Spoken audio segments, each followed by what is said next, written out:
This is the London Fintech Podcast, brought to you by your host, Mike Ballerman, bridging the worlds of suits and t-shirts, of finance and technology, bringing you insights, stories, and inspiration from the golden age of opportunity and innovation happening in London right now.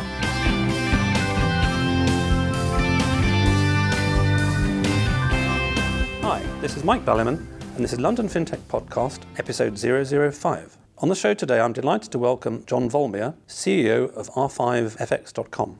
Dodd-Frank and other upcoming regulation require significant changes to the trading of emerging market foreign exchange. Amongst other things, this is to increase transparency in a market which is around $100 billion turnover every day. R5 is creating an electronic trading platform for emerging market currencies, which is focusing on moving the market from voice to screen. Jon is a great match for what I see as the real fintechers in the city right now, to pick three reasons. Firstly, he has great domain expertise in foreign exchange. It's another story for another time, but the idea that a, quotes, teenager on a sofa, unquotes, the usual Silicon Valley archetype, with no domain expertise, can suddenly create something worthwhile in FS is to me something of a fantasy. Financial services is, as anyone with time under their belt knows, complex. Even if you come up with a simple solution, you do need to understand the complexity in the first place.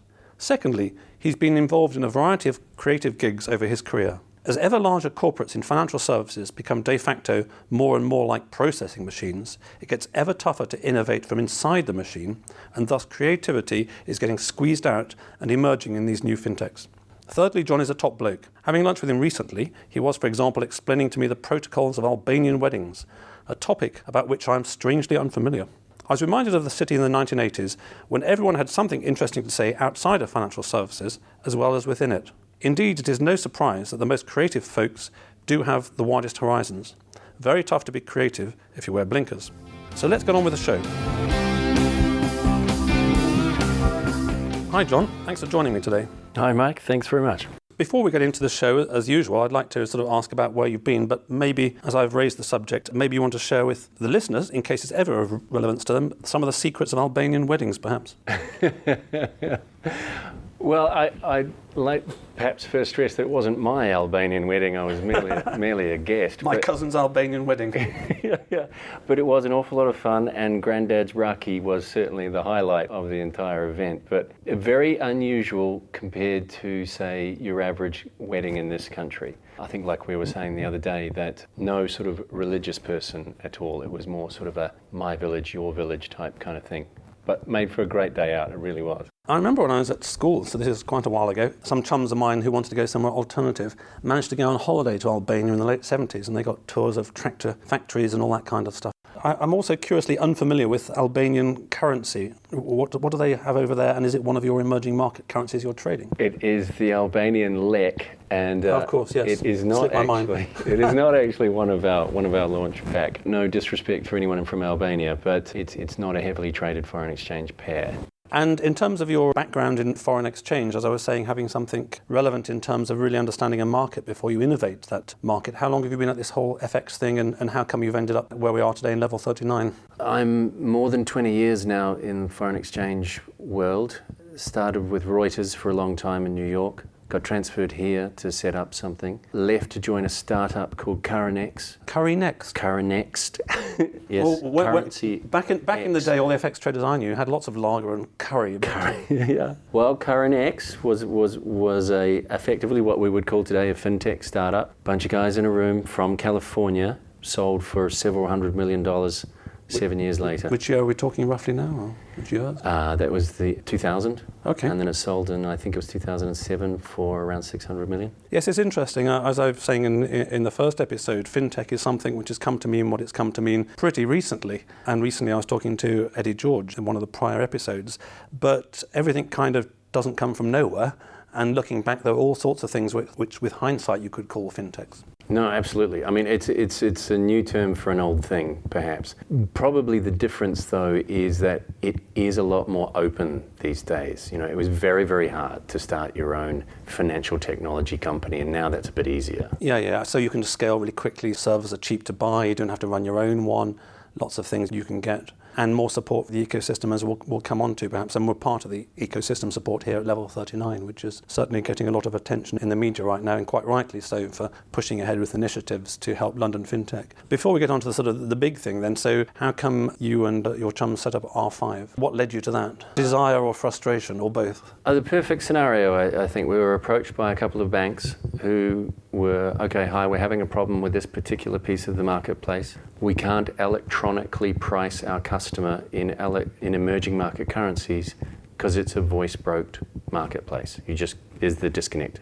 And how can we fix that? Just to be clear, as you were explaining the other day, but just for the purpose of the listeners, if we go back, all markets used to be archetypally voice-based. So a bunch of guys standing around shouting in futures exchange, I remember from like the 1970s, and throwing pieces of paper in the air. And then, of course, as computers have got cheaper, faster, etc., more and more of the city, which will probably not be obvious to people outside the big buildings, but if you're inside any big building, there's a bunch of guys on telephones looking at screens, typing and pressing buttons. However, interestingly, and I'm not quite sure why, that wave hasn't gone the whole way through.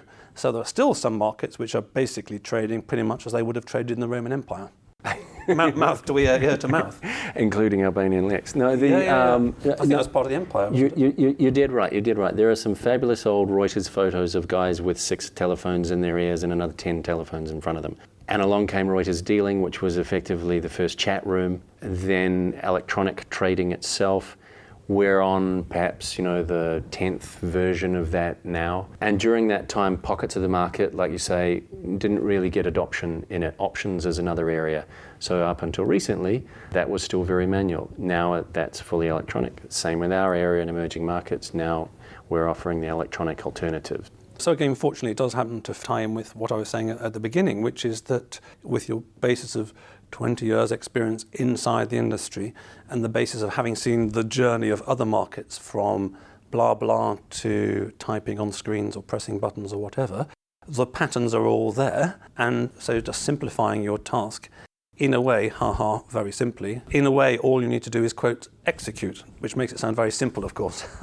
It does make it sound very simple, doesn't well, it? It is simple, your job. I mean, my job's tough, but yours, well, I could do that. I don't think it's got easier to do. It's certainly got cheaper to do. Right. At CurrenX we spend $100 million building a service. Okay. Now you can do something quite similar to that for an awful lot less. Doesn't mean that making the 10 million or 1 million? I mean, just give it a rough idea. 10, yeah, you can easily so put it off with 10-fold, 10. yeah. I mean, separately, in a totally different context, somebody had also said to me that compared to 10 years ago, it's now 10 times cheaper to do a fintech startup than it would have been 10 years ago. I agree, absolutely. So, as we're saying, my joking apart, it's never actually easy to get anything off the ground. A new aeroplane has to be built, it has to fly. There's all the same steps you've got to go through that you had to go through in the past. So I quite liked your soundbite that it's cheaper but not necessarily easier. So what are the sort of key things for you then about executing and delivering, so that whether it's 1, 2, 3 years' time, I don't know what timescale we're working on here, but for the sake of argument, let's fast forward and you guys are known as the emerging market foreign exchange platform that everybody has, which would obviously make your day. That would certainly make me happy, yeah, and that is the goal, no doubt about that. I mean, I think when you look at the sort of the fintech journey, as it were, is quite similar across all of them. You've got a couple of guys in a big firm who have suggested a better way of doing it to their boss or their boss's boss, get frustrated because that doesn't seem to get very far, and eventually go, well, stuff this, and we'll go out and start our own company. Now, when they do that, they discover that actually, hang on a second, building a startup is actually A, very, very hard. B, includes a whole bunch of things that you didn't realize it did. Yeah. Which is why things like where we are here at Level 39, Fintech, Innovate, all of the sort of clusters and assistants, Eddie's, London New Finance, all of these things are incredibly useful and very important for that group. And a number of those are getting a lot further down the track than you would have if we were trying to do this 5 years ago. It's a very interesting point. You will understand because you've been in a large organisation, therefore you know what components it takes to make a business as opposed to an idea or some IT system. But many of the people I meet haven't actually got to that stage, by which I mean that you need a product, you need marketing, you need sales, you need client servicing, you need the whole circle, as I see it, going round and round and round. And actually just talking to Eddie about this week, and he said that he thinks that fintech is 2 years through a 10-year journey. The stage we're at the moment, there are quite a few people out there, quotes, doing fintech who don't particularly understand marketing in the same way that you would if you've been in a bank for 10 years. So marketing, oh yeah, we'll get some PR. And the sales, that's easy, we'll just get a salesman, he'll go and sell it. But again, if you've been in an organisation, even if you hated those departments or the guys that did it, or maybe you did it yourself, you appreciate that, again, everything is quite tricky. It's quite tricky building a product. It's also quite tricky doing marketing, by which my definition of marketing is arousing interest, increasing awareness in something. You then pass that over to the sales process. The sales process is taking interest and turning that into a contract. And then the client part of it, the client hand holding whatever financial services you're in, is taking a contract and turning it into a happy client in the medium term. You mentioned marketing there, and I think that's an easy one because we have a lot of fun with our marketing. And the reason for that is because we're not constrained in the same way that a big bank has to use this particular color blue or something like that. We don't have any of those restrictions. We've created a lot of buzz and a lot of attention using our marketing because we're not constrained in that way. But in that same way of marketing creates sales, sales creates contracts, contracts and creates clients. Similar thing, we use a lot of technology around that. We use Evernote, we use Dropbox, we use Asana, we use services like that to streamline that kind of thing. In a traditional service, there's a department for that. We're using a technology for that. But notoriously in FX, the sales cycle can be incredibly long, whether you're using Evernote or not, or whether you're sort of writing it on a FANG packet, because the banks are big, slow, bureaucratic procurement lists, yada. But from what I was saying earlier, you guys do have the advantage, although this regulation can be moving feast, that regulation will come in by a certain time, and by the 15th of February, you, the bank, have to trade on an exchange or prove it was the right price or best execution, and all these phrases I first heard in the 1980s when it was the TSA or whatever it was called then, or the SFA. SFA it was called, the SFA. There was a TSA as well. So presumably there is this pressure on the banks to actually end up having to close, because otherwise one of the other things which kills fintechs can be you can have a great idea, you can turn that into great software, you can actually do the marketing bit and get people interested, you can have the sales conversation and that kind of stuff, and it can just go on for quite a long time. It's a bit like if I said to you, hey John, I'm running a Pilates class, I think you really need a Pilates class, it'd be great for you, I could even convince you of that. You go, yeah, sure, and you add that to your infinitely long list of things to do and you never quite get around to it. I do definitely need a Pilates class. Yeah. Nothing personal, but and actually I am starting one. Yeah, maybe we can get one of those. Yeah. Well. We'll just turn it into a fintech somehow. You raise the good point there. I mean, like having been someone who's been selling technology-led change for a long time, that's a good place to be in. And where we are is regulatory enforced technology-led change, and that's about as nirvana as you can get if you're a fintech startup. Of that part of the marketplace is forced to look at the way that it does things today and do it in a different way, and hey, why not do it quicker, faster, better at the same time? And you're also right, the lead time is very, very long on banks. But once they make the change, they do tend to stick with it, which is another sort of good part to it. And if they like it, then it's even better again. Yeah. And you've got the first mover advantage. I mean, I heard about Evernote recently. That Evernote's got a great business model because once everybody's got all their stuff in Evernote, it's a huge pain to then move from something else. And it's the same thing with trading platforms or something. Once you're used to going through the London Stock Exchange, listing on the London Stock Exchange, et cetera, it's quite a big hassle to then sort of shift to something else. It either has to be considerably better or a hell of a lot cheaper. And I think the other thing I'd just like to pick out of what we're talking about for fintechy people, especially the sort of younger fintechy people who don't have the breadth of business experience, I emphasised at the beginning the fact that you've been in this market for 20 odd years means you understand the problems of the market. But we kind of both glossed over the fact that actually it makes the marketing a hell of a lot easier. Because you know the guys, you've known them for decades, you've been out for many, many beers over decades, so you know the right people, so you just have to get the word out. It's not a question of you trying to get yourself in the 9 o'clock news or in the sort of FT or London Financial News going blah, blah, blah to people you've never met. Everybody's talking about this stuff, everyone knows the regulations there, everyone's looking for a tick box solution. No, you're dead right. And the other sort of part to that is when you look at that as a whole, we would say that we're disrupting from within. We're not trying to break the bank or get rid of banking or anything of that sort of nature. Banks are our customers. We're trying to make a bank's life or a trader's life a hell of a lot easier than what it is today. Banks are our friends in this respect. The other piece to that is, we're not retail. We're not trying to appeal to the man in the street. You're dead right. We know exactly who our customer is. Our customer is a professional foreign exchange trader at a big foreign exchange bank around the world, and there are a lot of these guys. And a lot of what gets talked about with fintech, or one of the elements of fintech, is it's the retail-facing stuff that gets talked about in the newspaper or on TV or whatever. And that's fair enough, I've got nothing against those guys, and some of those services are, I wish I'd thought of them. It's a subset of fintech. It is, and we're more fintech trading or fintech markets or something like that. So it is a very similar thing, but ours is in the professional market, in a capital market, world's biggest capital market. And the changes that companies like us are bringing into capital markets have big effects for a long time, rather than the man in the street has a new app to do something that used to cost them a lot of money with an advisor. No, indeed, and I think this is really the sort of the bleeding edge of the word fintech, which is that in nothing I've read about fintech do you get enough of a sense that if you zoom into fintech, we're talking about a bunch of actually fairly heterogeneous businesses, as we say. Absolutely. If you want to move some funds from sterling to euros to pay for your holiday home or something like that, that's one kind of market. Disrupting existing trading in market FX is almost a completely different thing. It is. I mean, we're niche in a niche world. As it is, very few people in the street understand how the foreign exchange market works. Yeah, I certainly don't. And we're in a very small subset of that particular market. And so again, if I can just get my sort of highlighter out and highlight in fluorescent yellow a takeaway from here, I think one of the things that all fintechs can think about a bit more clearly is who are they disrupting?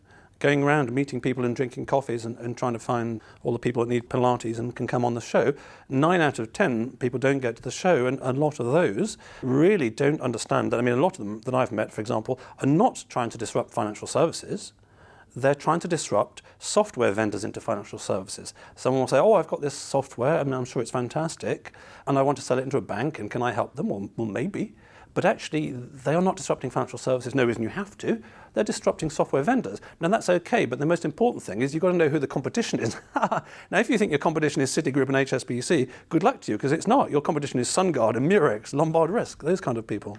Exactly. I mean, the area that we're focusing on is the voice broker market. Right? So are you disrupting the voice brokers, or are you their friends, or are you playing both sides of the net? I think it's fair to say that we're not their friend. But I thought the regulator's not their friend, because the regulator said you've got to stop talking to each other and press buttons on a computer. Regulator isn't their friend either. But technology is not their friend, and that's the difference. So an analogy I like to use, and you and I are both old enough to know what it was like buying an airline ticket before Expedia. So you had to get on the phone, call around a bunch of brokers, shall we say, try and find out what the prices were. Often you would pay and then go maybe pick it up a couple of days later. I used to go in Eastcheap, actually. I remember popping out of Fenchurch Street, going downstairs, around the corner, queuing up during the daytime, looking at my watch, going back, sorry, I haven't got it, sir. Go back the next day, start sweating. Exactly, and you weren't sure whether you were getting a good deal or not, but you knew that you were going next Tuesday to this particular place. Along comes Expedia. Yeah. Click, click, click. I can see all the bank's prices, or I can see what all of the airlines' prices are. I can pick the one that suits me. I even know where I'm going to be sitting. I earn miles and all of those sorts of things. Now that's brilliant. Everybody loves it, and that's an example of bringing an electronic solution to what was a very manual way of doing things. It also means that the transaction cost is cheaper. Yeah. It typically attracts a lot more participants to that marketplace as well. It means the margin comes in a bit, for the providers, but they get a hell of a lot more business. So everybody's kind of happy with that. And regulators love that as well, because tracking an electronic market is a hell of a lot easier than more tracking auditable. A dark market or a market that has voice elements to it. And so that's a big part of what we're doing. Now, this has happened all over financial markets, but there are fringes like this one where it hasn't actually made it to. Now, having done this 2 or 3 times before amongst the group that we have, you know what's going to happen. You have a pretty good idea of what's going to happen and when. Yeah. That's an excellent point. I mean, this episode is on innovation in emerging market currency trading. And again, you're talking precisely from your experience of having innovated. One of the problems with innovation is people think they need to be incredibly innovative and come up with an idea which means you can fly to Mars with feathers. But actually, that's not really how it generally works. I mean, sometimes someone invents an electronic car or petrol car rather than an electronic pony. But the vast majority of the time, one's taking a model which has worked somewhere and applying it somewhere it hasn't been done. Absolutely. Or putting it in bite-sized chunks that the market will accept. Yeah. There's it was a different podcast, but say Bitcoin's a good example of that, right? Yeah. That is not in it being accepted, in the broader professional marketplace. But there will be a service, a digital currency of some sort that will be accepted. So if you're taking it in chunks and putting it in ways that market sees that, okay, yes, that is a better way of doing it. I do like that innovative idea. Yeah. That's acceptable to me. Now, of course, we've got a big vision and the whiteboard is full and at the other end of it is a lot better, but you've got to have some steps along the way. You need, as what's now turned into a cliche, sadly, because otherwise it's a useful word, you need to go on a journey. Yeah. You're here to take the customer on a journey. Yeah, It's just hard to say that with a straight face. Every journey has a beginning. Absolutely, and some of them go on forever. So moving on, you were mentioning before, John, I thought it was quite interesting, given that I've been to China a few times myself, but don't have enough time to keep my nose to what's going on with the renminbi, which I recall as fairly sort of dirty notes in my pocket. Where are we with sort of renminbis and Chinas and all these kind of things in which you guys are sort of experts? Well, the broader story is the BRIC nations, right? So, which is where Brazil, Russia, India, China for the non-financial services? Correct. And South Africa, little BRICS. BRICS. They got added at the end there.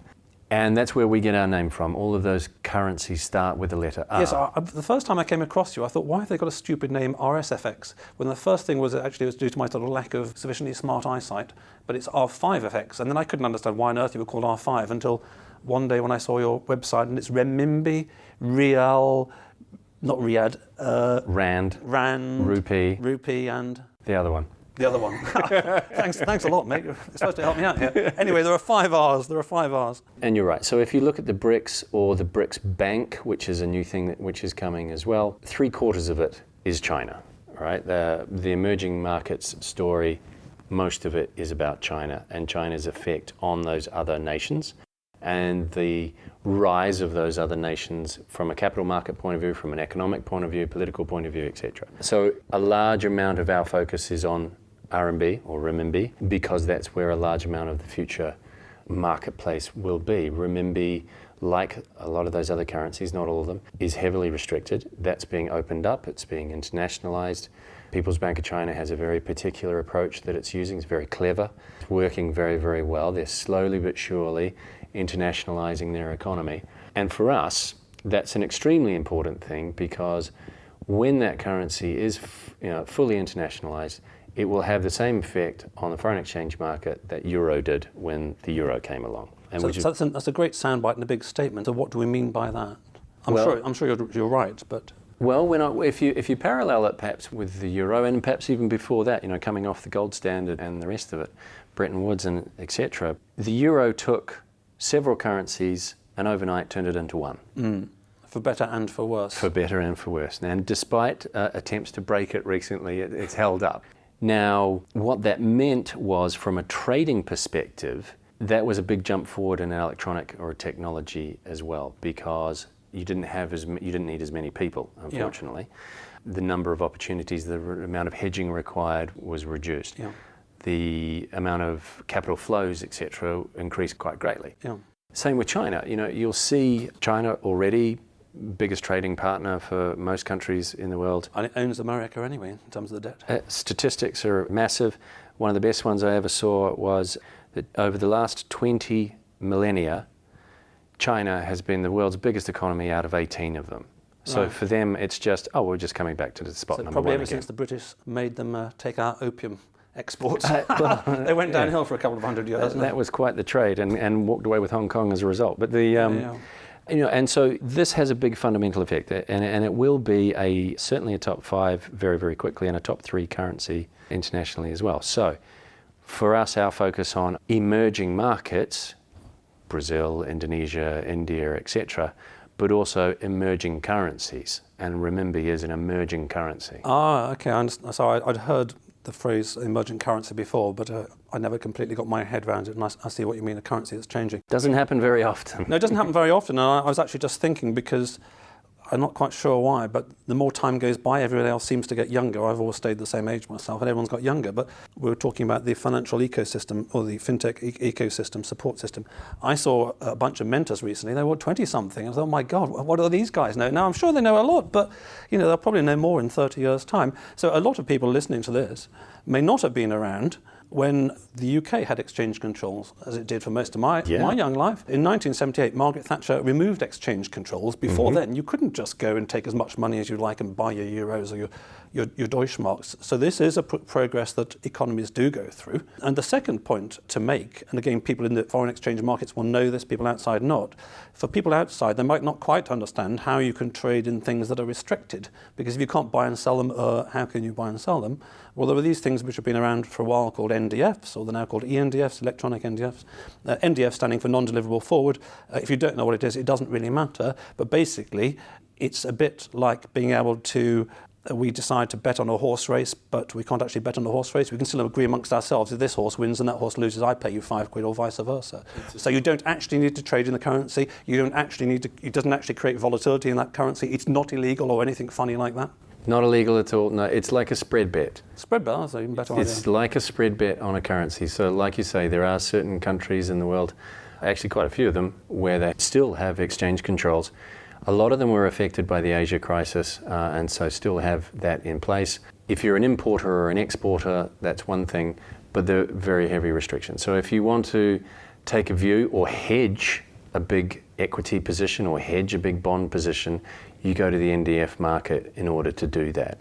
So it is, by its very nature, an offshore market, an offshore currency market, which sounds a bit crazy for anybody not involved in the business, but it is like having a spread bet on, I think India is going to do well, so let me buy a bit of India for a period. Yeah, no, absolutely. And also, just again, getting out of the financial services or getting outside the city context, we mustn't always forget that there are people doing real businesses with these countries, that they might have sterling costs, but they might have, for the sake of argument, renminbi revenues. So they've got a big risk there. They want to hedge, they want to remove their risk. So it's not just a question of a bunch of guys in sort of braces who are just trying to buy and sell things just for a laugh. The genuine economic flows increasingly connecting us around globalization, and people need to manage the risk in those, so that's quite important. So coming back to the big picture, turning up to sort of fintech as a whole, as you say, you've been involved in a variety of things over the past, which one could, if one was a consultant, rebrand one's entire CV as having done sort of nothing but fintech from the age of about sort of 16 years old, no doubt. You've seen it before it kind of existed in the way that we think of fintech now. I mean, where do you think it's going in the next few years? Get the crystal ball out. Oh, okay. Big question. And I'm recording all of this, and I'll come back in 5 years' time. And Big question, yes. I think there's a number of things that are going on. I think fintech is just an easy term to use for something that's always been there. And it sounds like very much like a VC term of like, okay, this is a sector that that we're media tech that we're going to invest in. 30% of the portfolio in fintech. Exactly, and what that means is it makes it sexy, right? Yeah. So everybody starts using that term. Oh, do you mean we're cool then? We are very. Well, I mean, you're quite cool. I'm not so sure about myself, but anyway, we're awesomely cool. And so you've got that. It's a good job there isn't video on this. That's next. You've got that element to it. So London, quite rightly so, is promoting itself quite heavily as being the home of fintech, and why shouldn't it be? Which I'm a big fan of and a big supporter of, because it makes the lives of people trying to build fintech companies a lot easier when they have support, both from government, from funders, from customers, from the media. It makes that whole journey a hell of a lot easier to do, and I think that's a brilliant thing. The Chancellor has announced a bunch of support for fintech, and I think a lot of that will filter through. And as is all to build an ecosystem here in the UK, in the same way that you've got in California for technology companies in general. They have something similar in Sweden and in Israel. They've got this nice little sort of ecosystem that goes around. No reason why that shouldn't happen here in London. And the gate is opened on that. You do start to see people sort of pouring into this now, which is a good thing. You've got all of that put into the boiling, sort of melting pot. And I think that's a very, very good thing. There will certainly be some companies that will do very, very well out of that. There'll be a bunch that doesn't really work out at all. That's fairly standard. I do think you'll see a lot of that 19-year-old, graduate wanting to go and work in fintech now, rather than... In the 1980s, it was merchant banks. Everybody wanted to work in a merchant bank, and it was very cool and very reputable. It was, yeah. It was the place to be. Yeah. And .coms were the place to be in 95, 90, It's a good 2000. Counter-indicator. Whatever new graduates want to pile into, you should be selling. So hopefully they don't all pile into fintech yet, because otherwise it'll be time to be getting out. Coming back to Eddie's comment of we're on year 2 of a 10-year cycle, I think he's dead right. And I think, we're here in Canary Wharf here at the moment. a number of the large players down here, or even the medium-sized players, in 5-10 years from now, will be the startups of today. And you don't have to have it grow out of a big firm anymore.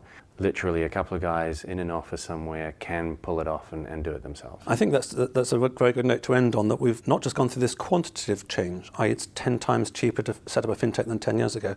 There's also a qualitative change in that these days you can kind of take on the banks or kind of take on the software vendors, whereas 10 years ago it would have been much tougher to do so. Absolutely. Good. Okay, well, thank you very much for that, John, and I wish you all your success in disrupting the market and taking the whole project forward. Thanks for that. Thank you very much, Mike. Thanks for listening. If you enjoyed the show, please subscribe on iTunes or your podcast app, or sign up at londonfintechpodcast.com for email alerts of new episodes. Live long and prosper.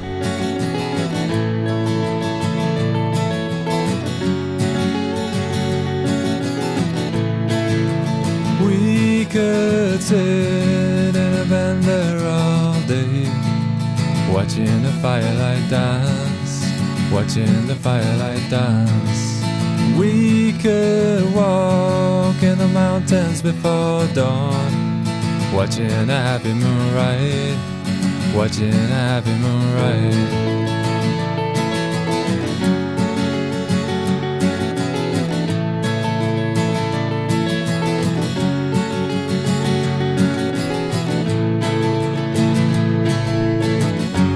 Come away from the city, with the tarmac so dead and the people so sad.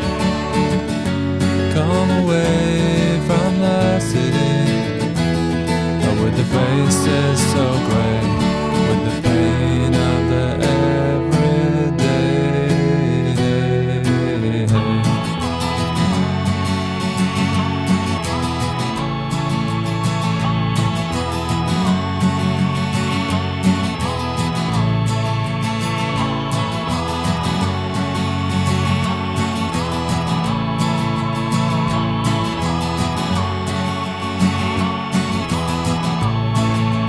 We are wild like the mountains and the trees.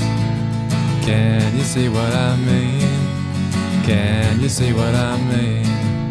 We fit in between the earth and the sky.